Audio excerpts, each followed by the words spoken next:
हाँ, देखिए आज शुक्रवार दिनांक 6 जून 2025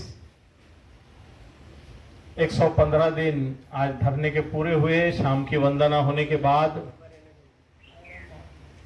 आकाश लामा जी ऑल इंडिया बुद्धिस्ट फोरम के नेशनल जनरल सेक्रेटरी और हमारे कोऑर्डिनेट कमेटी के डॉक्टर चंद्रकीर्ति भंते जी, चंद्रबोधी पाटिल साहब, समता सैनिक दल के सुनील सारीपुत्र, इंजीनियर पद्माकर गणवीर साहब, प्रकाश दार्शनिक साहब, धम्मतप भंते जी और नाग धम्म रक्षित और तमाम साथी जो शुरू से जिन्होंने बुद्ध गया के इस बोध गया टेम्पल एक्ट 1949 को निरस्त कराने के लिए जो अनिश्चितकालीन धरना पर बैठे और अनिश्चितकालीन धरना में भूख हड़ताल किए। भूख हड़ताल के बाद जो पुलिस प्रशासन ने जबरन उठा करके गया के मगध मेडिकल कॉलेज में ले जाके छोड़ दिया, वो तमाम भंतेगण जिन्होंने दुख सहे, यातनाएं सही। उसके बाद महाबोधि गेट जो दो मुहान है वहां पर 28 फरवरी को शाम को आकर के 1 मार्च से बुद्ध पूर्णिमा तक जो वहां पर धरना चला, जो गंदे से गंदी जगह थी, मरे हुए जानवर फेंकने की जगह थी, वहां पर नाई सारे बाल डाले हुए थे, इतना खराब जगह थी, इतनी गंदी बास आती थी। ऐसे जगह में भंते लोगों ने उस जगह में साफ सफाई करके धरना दिया और धरना चलते रहा। उस धरने पर बहुत से लोग अलग अलग राज्यों से आए, अरुणाचल से आए, आसाम से आए, मिजोरम से आए, पूर्वांचल से आए, भिक्खु संघ आया और भिक्खु संघ ने आकर के वहां पर बैठे हैं। दक्षिण भारत से भी अलग अलग राज्यों से भंतेगण आए, उपासक लोग आए, लेह लद्दाख, दार्जिलिंग, कालिंगपांग, सिलीगुड़ी, डुवर्स और लाहौल स्पीति से भी लोग आए। और इस बुद्ध गया के धरना की वजह से पूरे हिमालय के वादियों में माइनस माने टेम्परेचर 15 डिग्री 14 डिग्री में भी हजारों लोगों ने रैली निकाली और बुद्ध गया का जो काला कानून है, बुद्ध गया टेम्पल एक्ट, इसे निरस्त कराने को लेकर के सरकार को, राज्य सरकार को, प्रधानमंत्री को, राष्ट्रपति को और बिहार के मुख्यमंत्री को वहां से आवेदन दिए, निवेदन दिए, पत्र भेजे और ये वातावरण को बहुत जन जन तक पहुंचाने का काम किया। इसकी गूंज नीदरलैंड में, जापान में, जर्मनी में, इंग्लैंड में, अमेरिका में भी धरने बिठाए गए और ये तमाम चारों तरफ में ये जो काम हुआ, इसके पीछे बहुत लंबा प्रयास है, लंबी मेहनत है। बंगाल में बुद्ध जयंती की छुट्टी हासिल करने के बाद बंगाल के बौद्धों ने जो ऑल इंडिया बुद्धिस्ट फोरम का गठन किया और उसके द्वारा इस बुद्ध गया महाबोधि महाविहार के आंदोलन को खड़ा करने के लिए तमाम राज्यों के लोगों से संपर्क किया। हर दिन 3 घंटे 4 घंटे अलग अलग राज्यों से बैठकें की, अलग अलग राज्यों के लोगों को जोड़ने का काम किया और ये सारा करने के बाद बुद्ध गया में 26 नवंबर को 2023 को संविधान दिवस के उपलक्ष्य में एक बहुत बड़ी रैली निकाली गई दो मुहान से महाबोधि विहार तक, जिसमें पूरे हिमालय से महिलाएं, उपासक उपासिकाएं अपने पारंपरिक पोशाक में इकट्ठा हुए और शांति यात्रा निकाली गई थी। उसके बाद एक बहुत बड़ी रैली हुई। अनागारिक धम्मपाल जी, जिन्होंने भारत में बुद्ध धम्म को जीवित करने का काम किया, बौद्धों के सारे स्थानों को सुंदर करने का काम किया, उनकी 160वीं जयंती हम लोगों ने मनाई पटना के अशोका मैदान, जिसे अभी गांधी मैदान कहते हैं, वहां पर। उस समय बारिश का मौसम था 17 सितंबर को, लेकिन वो रैली हमारी बहुत सुंदर रही, सफल रही। वहां पर लोग आए, इकट्ठा हुए और गांधी मैदान से जो बुद्ध स्मृति पार्क है वहां तक की शांति यात्रा निकाली गई। वह ऐतिहासिक पल, ऐतिहासिक समय याद करने जैसे हैं।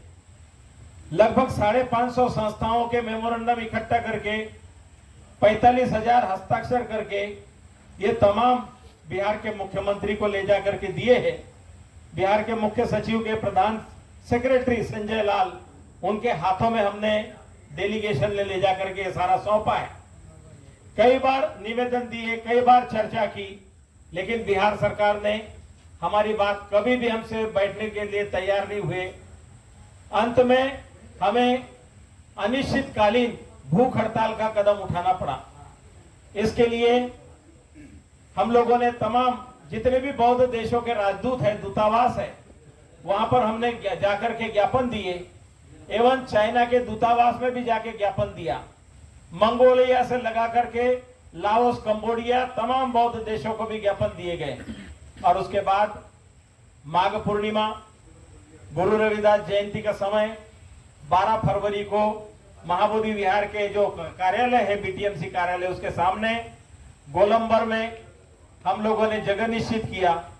आवेदन दे चुके थे, बहुत दिनों से अनुमति मांगी गई थी, लेकिन सरकार के लोगों ने हमें अनुमति नहीं दी। बहुत टाला टाली करके 11 तारीख को ही बताया कि आप धरना नहीं लगा सकते। तो हम 12 तारीख को किसी तरह से उनके कार्यालय में पुलिस प्रशासन के साथ जाकर के चर्चा की और सिंबॉलिक, हमें माघ पूर्णिमा है, सिंबॉलिक धरना लगाने दिया जाए। तो बाबा साहब अम्बेडकर का जो स्टैचू है जयप्रकाश उद्यान में, उस स्टैचू के पास 3 बजे से 5 बजे तक हमको वहां बैठने के लिए, आमरण अनशन करने के लिए प्रशासन ने बोला। और वो भी हम लोगों ने टिकट खरीद करके वहां पर अंदर गए, क्योंकि 30 ही लोगों की अनुमति थी। बाबा साहब के स्टैचू के पास जाने के लिए अभी फिलहाल कोई सुविधा नहीं है, क्योंकि वो पार्क का, उद्यान का टिकट लेंगे तभी वहां जा सकते हैं। तो टिकट लेकर के जाकर के सांकेतिक धरना दिया और ये धरना कंटिन्यू चलते रहा। 27 को प्रशासन ने हमें संयुक्त सचिव जो है होम के अनिमेश पांडे, उनके साथ बातचीत करवाई, मुलाकात करवाई। लेकिन उसी रात हमारे भत्ते लोगों को उठा करके अनुग्रह नारायण मेडिकल कॉलेज के मुर्दाघर जैसे जगह ले जाके डाल दिया गया। दूसरे दिन भरे का धरना जो चला है गया में मेडिकल कॉलेज में चला है, उसके पास से महाबोधि द्वार, महाबोधि गेट जो है, 2 मुहान पर धरना चला। और उस धरने के बाद से ढेर सारे उतार चढ़ाव आए, प्रशासन का दबाव आया, भारत पाकिस्तान का युद्ध आया। और उसके बाद वो जमीन का मालिक जो है वो कहीं से खोज के लाके उसको नोटिस लेके हमारे पीछे लगा दिया, जगह खाली करो, खाली करो। तो चारों तरफ से हमले हुए हैं। एक तो बोधगया महंत ने प्रेस कॉन्फ्रेंस की। बोधगया महंत की पहल पे आरएसएस के प्रचारक इंद्रेश कुमार, इन्होंने 3 दिन का प्रोग्राम लगाया, डेल्टा होटल में संगदान दिया और सब लोगों को आंख की किरकिरी बनी थी कि बोधगया का ये जो धरना बैठा है इसको खत्म करो। कुछ लोग इसको अपने हाथ में लेने के लिए 1-1.5 महीने से कवायद कर रहे थे। कवायद करने के दरमियान उन्होंने 2-3 बार मेरे पर हाथ भी उठाया, गाली गलौज भी हुआ। मैं बुद्ध पूर्णिमा की तैयारी, माने बुद्ध पूर्णिमा तक किसी तरह से जो आने वाली पब्लिक है उसको आने दिया जाए और हमारा कार्यक्रम सफल हो, इसलिए बहुत बर्दाश्त करते करते रहा। लेकिन 12 और 13 तारीख को जो कुछ घटनाएं देखी है, जिसका परिणाम जो कुछ हुआ है, तो बना करके प्रोग्राम बना करके इसमें घुसपैठ करवा के जो कुछ दंगे फसाद की स्थिति की है, या महाबोधि विहार के पास में झगड़े लड़ाई किए हैं और उसको लेकर के बदनाम हमको किया जा रहा है। जबकि हम धरना लगाने वाले लोगों ने सरकार को लिख के दिया था कि हम लोग अपने धरना क्षेत्र की जिम्मेवारी लेते हैं, उसके बाहर की हमारी कोई जिम्मेवारी नहीं है। और हमने प्रशासन को लिख के दिया था कि हमारे कौन बोलने वाले प्रवक्ता है, 10 लोगों के अलावा कोई भी कुछ बोलेगा उसकी भी जिम्मेवारी हम पर नहीं है। इस तरह से हम लोगों ने लिखित में पहले से ही किया हुआ था। लेकिन इन प्रकार उसको धरना को कालिक पोतने का काम कुछ लोगों ने किया, वहां पर आकर उपद्रव करने का काम किया।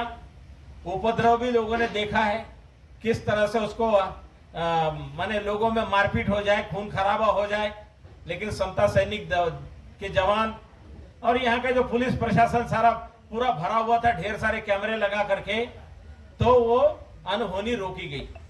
लेकिन महाबोधि विहार के आसपास जो भी कुछ घटनाएं हुई है या फिर यहाँ पहाड़ के ऊपर जो घटनाएं हुई है, वो तो प्रायोजित कार्यक्रम था, क्योंकि कुछ लोग जानबूझ करके हिंदू बुद्धिस्ट दंगा फसाद कराने की पहले प्लानिंग करके वो लोग बैठे हुए थे, बौद्धों को बदनाम करने के लिए। तो धरने को बदनाम करने की साजिश की, लेकिन धरना को बदनाम नहीं कर पाए, हम लोगों को कुछ नहीं कर पाए।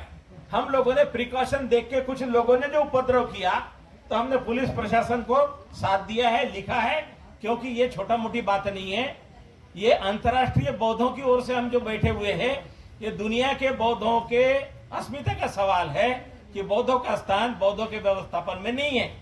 तो हम लोग उग्र नहीं, हम लोग झगड़े लड़ाई करके रास्ता जो रोको, जाम करो, ये वाले नहीं। ये एक समय आएगा तब देखा जाएगा। अभी तो फिलहाल हमें दुनिया में बौद्धों के बीच और तमाम न्याय चाहने वाले लोगों के बीच ये जो समानता, स्वतंत्रता, न्याय और बंधुत्व बताने वाला जो संविधान है, वो संवैधानिक अधिकार के माध्यम से हम लोगों ने यहाँ तक पहुंचे हैं। तो आज का जो समय है, विशुद्धानंद बोधि महाविहार महुआबाद में हम तमाम कुछ दिनों से, 3-4 दिनों से यहाँ पर डटे हुए हैं, क्योंकि यहाँ लोकल में चुनाव हो रहा है। तो यहाँ पर 144 धारा लगी हुई है चुनाव की वजह से, स्थानीय चुनाव में, नगर पंचायत बोधगया में। इसलिए हम लोग सड़क पर कहीं पर भी धरना नहीं लगा सकते। तो हम लोगों ने जगह चिन्हित की गई है। प्रशासन में अभी जिलाधिकारी बदल गए हैं। जिलाधिकारी और प्रशासन ने हमें कहा था कि थोड़ा सा शांति रखिए, बोधगया में दंगे फसाद की जो है कम्युनल सिचुएशन बनी हुई है, इसलिए थोड़ा शांति रखिए। तो हमने शांति से सरकार के साथ मिल करके, हम लोग नहीं चाहते कि हमारी दुनिया में बदनामी हो, क्योंकि दुनिया में बुद्धिस्ट लोगों की पहचाने की बहुत शांतिवादी है। तो हमारी न्याय की मांग है, जो भी न्याय लेना है तो हमको सरकार से लेना है। पुराना कानून बोधगया टेम्पल एक्ट 1949 है, उसे निरस्त कराना है। तो निरस्त कराने के लिए हम लोग प्रयास में लगे हुए हैं। वर्तमान के प्रशासन के सारे लोग कहते हैं कि भाई सचमुच में ये उस समय हो गई गलती है, हो सकता है उस समय की परिस्थितियां वैसी हो, लेकिन सब लोग चाहते हैं कि एक बड़ा मुद्दा है, बौद्धों का तो स्थान है, लेकिन वहां पर जो प्रशासन बौद्धों का नहीं है, बौद्धों का प्रशासन होने के लिए बौद्ध लोग संघर्ष कर रहे हैं, देश विदेशों में आवाज उठा रहे हैं। आज नहीं कल बौद्धों को न्याय मिलेगा। सुप्रीम कोर्ट में जो मामला डाला गया था भंते सुरई ससाई जी ने 2012 में, उसकी सुनवाई 13 साल से नहीं हो पाई। लेकिन हमारे धरना स्थान से 10 मार्च को एक पिटीशन लगाया गया आकाश लामा जी के नाम से, ऑल इंडिया बुद्धिस्ट फोरम की ओर से इंटरवेंस। तो उसके बारे में सुनवाई हुई, 16 मई को सुनवाई हुई। उसमें बताया गया कि क्या जिन्होंने पिटीशन डाला था वो व्यक्ति जिंदा है और 13 साल से क्यों ये नहीं हुआ। सरकारी वकीलों को लताड़ लगा गई सुप्रीम कोर्ट में और कहा कि अगला फैसला जो है 29 जुलाई को होगा, तमाम हलफनामा दस्तावेज लेकर के उपस्थित रहिएगा, वो आखिरी होगा। तो ये हमारे धरने पर बैठने की सफलता हुई कि 12 साल से, माने भंते सुरई ससाई जी जापान से भारत में आए, लंबा उनका भी जीवन संघर्ष है, उनका भी अपना अंतर्राष्ट्रीय रिलेशन रहे हैं। और बुद्ध गया में वो उन्होंने धरना लगाया था 86 दिन का, जब ये मैनेजमेंट कमेटी में आधी भागीदारी मिली थी। 18 महीने जंतर मंतर पे धरना चला था, तब जाके पहली बार बुद्धिस्ट का मेंबर सेक्रेटरी बनाया गया था। तो ये धरने की वजह से कुछ उपलब्धियां प्राप्त हुई थी। अब फिलहाल जो बोधगया टेम्पल एक्ट, जो काला कानून है, निरस्त कराने की बात है। तो हमारे हिमालयन बौद्धों ने जो ऑल इंडिया बुद्धिस्ट फोरम के माध्यम से जो आवाज उठाई, उस आवाज में हम सब जुड़ करके, मिल करके 2.5-3 सालों से जो प्रयास करके संगठित हुए, और इस संगठित प्रयास की वजह से ही ये अभी सुप्रीम कोर्ट में जो सुनवाई की तारीख मिली है, ये संगठित प्रयास का नतीजा है। तो हम संगठित प्रयास की वजह से तमाम देश के जितने भी छोटे नेता हो, बड़े नेता हो, सामाजिक कार्यकर्ता हो, छोटी छोटी संस्था वाले हो, बड़े बड़े संस्था वाले हो, बड़ी बड़ी लंबी नाक लगा करके बैठे वाले थे, सबको हमने कहा बुद्ध गया आओ, बुद्ध गया में आओ, महाबोधि विहार के लिए जो आंदोलन चल रहा है उसमें आओ। आए, आकर के भाग लिया, सभी ने अपने विचार रखे और उसका परिणाम क्या हुआ कि अभी एक प्रेशर क्रिएट हुआ है सरकार के ऊपर और हम लोग 3 महीने धरना स्थान पे बैठे रहे। हमारे धरना स्थान से कोई जाकर के प्रचार करने के लिए या लोगों को बताने के लिए हमारी टीम अगर जगह जगह घूमी होती तो ये काम बहुत आगे बढ़ा होता। तो हमने देखा कि हमारे धरने के नाम पे कुछ लोगों ने कुछ अलग अलग दुकानें खोल रखी है, कोई यहाँ चंदा उठा रहा है, कोई वहां चंदा उठा रहा है, कोई बोल रहा है मैं आंदोलन चला रहा हूं, कोई बोल रहा है मैं आंदोलन चला रहा हूं। जनता में ये भ्रम है कि आंदोलन चलाने वाले लोगों का नाम आकर धरने पर पूछते हैं, तो धरने के रजिस्टर में तो उनका नाम भी नहीं है। धरना चलाने जो दावा करते कि हम धरने पे बैठे थे, धरना के तो रजिस्टर में उनका नाम भी नहीं है, वहां कोई मोबाइल भी नहीं है, वहां कोई उनका कोई जो आधार कार्ड है वो भी लिखा नहीं है। तो जो दावे करने वाले लोग जो है कि धरना हम चला रहे थे, ये कर रहे थे, वो कर रहे थे, अब ये बातें जो है जनता के बीच जानी चाहिए। इसलिए आकाश लामा जी, बनते चंद्र कीर्ति जी और नागधम्म रक्षित और हमारे टीम के और साथी नागपुर गए, भोपाल गए, रायपुर गए और मुंबई गए। 3-4 शहरों में जो बैठक की है वहां पर जनता ने बहुत स्वागत किया है, सहयोग किया है, दान दिया है और आगे जगह जगह धरना बिठाने के लिए आश्वासन भी दिया है। हमारे साथी भंतेगण मुंबई वगैरह में जो है वो भंते लोग अपने धरना शुरू करने वाले हैं जगह जगह, क्योंकि ये लड़ाई बौद्धों की है, धम्मगुरुओं की है। धम्मगुरु नेतृत्व करेंगे, जगह जगह पूरे देश में करेंगे। तो धम्मगुरु के नेतृत्व में उपासक लोग लड़ेंगे, उपासक लोगों के नेतृत्व में भंते लोग नहीं बैठेंगे। भंते लोग जहां जहां धरना लगाएंगे उपासक उनका सहयोग करेंगे, तन से, मन से, धन से। और ये बौद्धों की अस्मिता का सवाल है, क्योंकि ये तथागत बुद्ध ने ज्ञान प्राप्त किया वाला भूमि वो बौद्धों के हाथों में जब तक नहीं आती और जब तक ये काला कानून निरस्त नहीं होता तब तक ये अभियान चलता रहेगा। तो आज हम निवेदन करते हैं आकाश लामा जी से, जो ऑल इंडिया बुद्धिस्ट फोरम के जनरल सेक्रेटरी है, और तमाम बौद्धों के संगठनों को एक करके ये जो काम हम कर रहे हैं, तो तमाम बौद्धों को यहाँ से बुद्ध गया से संदेश जाना चाहिए कि आपने जहां जहां गए, तीनों चारों जगह, वहां पर क्या देखा, क्या पाया, थोड़ा अपडेट देंगे। तो उससे क्या है कि एक संदेश, हमारे बनते लोग सब लोग ना फेसबुक जानते हैं, ना सब लोग कोई व्हाट्सएप जानते हैं, ना सबके पास में कोई बड़ा एंड्रॉइड मोबाइल है।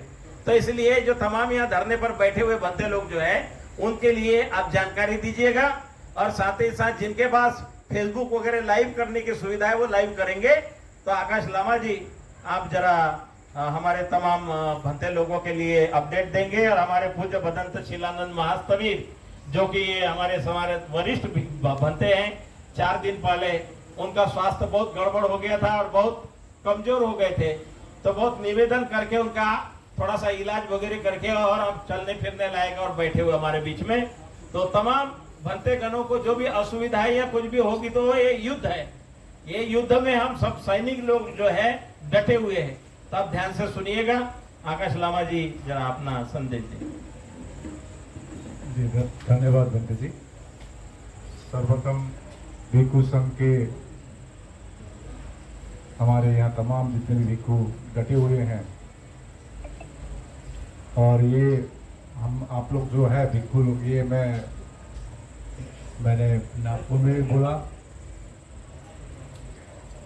मुंबई में भी, भोपाल में भी और रायपुर में भी, ये 3 राज्यों में यही संदेश गया है। जो 12 तारीख से थे वही भिक्षु अभी भी डटे हुए हैं, और युद्ध जीतने के लिए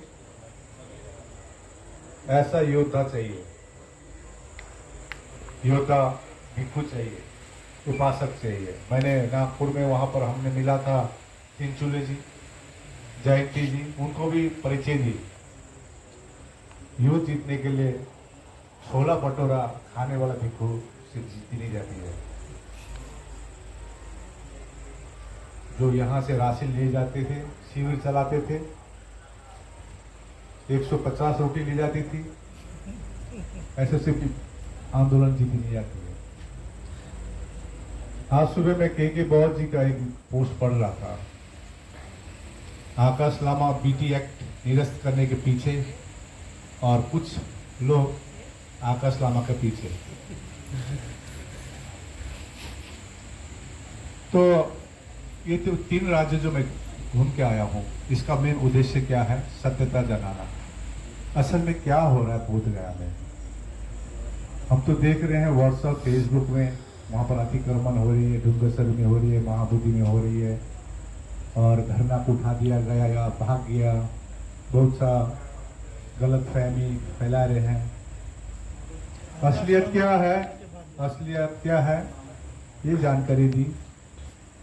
हमने कोशिश की बंटी दिनाचार्य को किस प्रकार से बचाना। कुछ अफवाहें थी, अभी भी अफवाहें चल रही है, लेकिन इतना हिम्मत है आकाश लामा का, अभी भी बोध गया में बैठा हुआ है।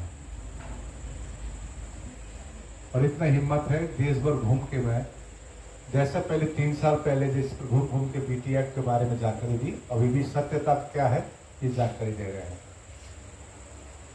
अगला रणनीति क्या होगा इसके बारे में जानकारी हुई, तो आपको मैं जानकारी दूं। कानूनी मामला में कानूनी प्रकार से काम हो रही है। हम लोग ने नागपुर में सुनील सारीपुत्र जी, प्रकाश दार्शनिक जी, चंद्रबोधी पाटिल जी, रणवीर जी, इस प्रकार से दिल्ली से आया हुआ हमारा जो सुप्रीम कोर्ट का एडवोकेट है आनंद जोंडाले जी, महिलाओं में अनेक उपस्थिति थी। हम लोग ने वहाँ पर मीटिंग की और बारीकी से बातें की और कुछ डॉक्यूमेंट्स हमने भी ले गए थे। चंद्रबोधी पाटिल जी ने भी 2018 में इंटरवेंशन की थी, ये सब डॉक्यूमेंट दिए। और भी डॉक्यूमेंट हम लोग ने कलेक्शन की, जो कि हम लोग 29 तारीख को फाइनल हियरिंग में हमारा जीत हो सके, इसके लिए बात हुई। डॉक्यूमेंट्स प्रोवाइड की गई और लोगों को जो भीड़ उमड़ी थी, जो भीड़ आई थी, मेरे आंख में आंसू आ रहा था। ये इस प्रकार के लोग मेरे हाथ चूम रहे थे, उपासिका उपासक, भावुक हो गया था मैं नागपुर में। और जो हिसाब खोजने वाला तो दिखाई नहीं दिया वहां पर, एक पैसा का हिसाब ले लिया। और रेडी है हम, आप उससे हिसाब लीजिए जिसने स्कैनर जारी किया है। एक ने मेरे को वीडियो दिखाया कितना पैसा लिया हुआ है। हम तो रसीद दे रहे हैं, खर्चा दिखा रहे हैं, हमारा कोर टीम में दे रहे हैं। कोऑर्डिनेशन कमेटी यहाँ अभी भिक्खू जो बैठे हैं आप लोग, ये लगभग 10-15 राज्य के बैठे हुए हैं यहाँ पर। तो जो भी हो बोधगया में आए और मीटिंग करें। मेरे आज कोर्ट में हियरिंग था, आज हियरिंग वहां पर गए थे। अगला हियरिंग 25 जून को है। कानून से लड़ने के लिए हम लोग संवैधानिक प्रकार से काम करना पड़ेगा और शांति से। तो हम लोग ने अगला रणनीति के लिए मैं जहां गया हूं, महाराष्ट्र में, छत्तीसगढ़ और मध्य प्रदेश में, वहां पर 15 तारीख से धरने बैठ रहे हैं। और धरने कौन बैठ रहे हैं? भिक्खू बैठ रहे हैं 15 तारीख से। ये रणनीति तैयार की और पूरी भारत में धरने में बैठेंगे। और मैं आज आह्वान करना चाहता हूं, आप लोग अपने अपने जगह पर धरने में बैठिए। 10 बैठिए, 15 बैठिए, 20 बैठिए, लेकिन भिक्खू बैठे। ये भिक्खू ने सामने बनाई है। मैं कल रायपुर में था, जब मैंने बोला सामने कितने लोग बनना चाहेंगे, पूरे हॉल ने खचाखच भरा हुआ था, जिसमें से 50% हाथ उठाइए।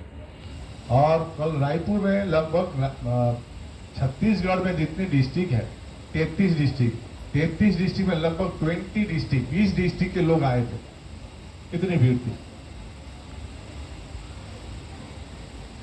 तो एक जिम्मेदारी दी गई है, धम्मता भंते को जिम्मेदारी दी गई है छत्तीसगढ़ का।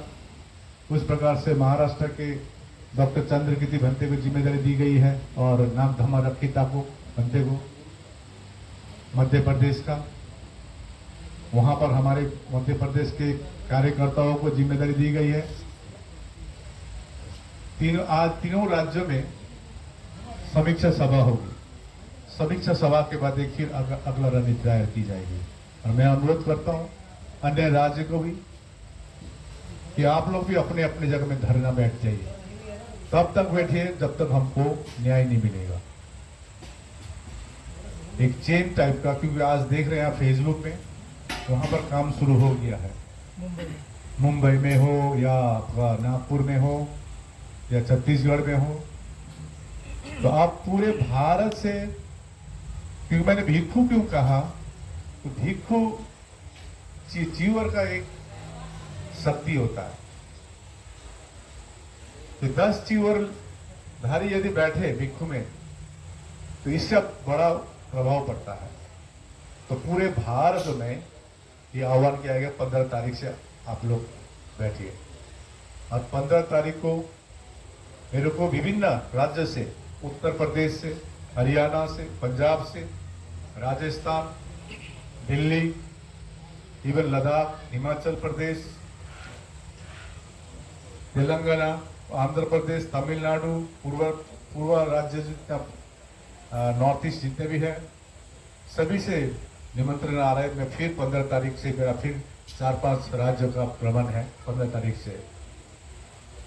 और ऐसा कह रहे हैं कि अब हम लोग बाहर करेंगे, हॉल में नहीं, जैसे नागपुर में हुआ था। बारिश आए, हम लोग बारिश से भीग के आपकी बात सुनेंगे। तो अभी एक माहौल बन गया है पूरे देश भर में। तो सभी से अनुरोध है, मैंने कहा 90% काम बन चुका है, 10% रह चुका है और 10% को दबाने के लिए बहुत कोशिश की जा रही है। अब इस बार हम लोग दबेंगे नहीं। एक सही रणनीति से, सही मार्गदर्शन करते हुए मार्ग से हम लोग BT एक्ट 1940। आप किसी को कुछ प्रश्न है तो आप पूछ सकते हैं। धन्यवाद।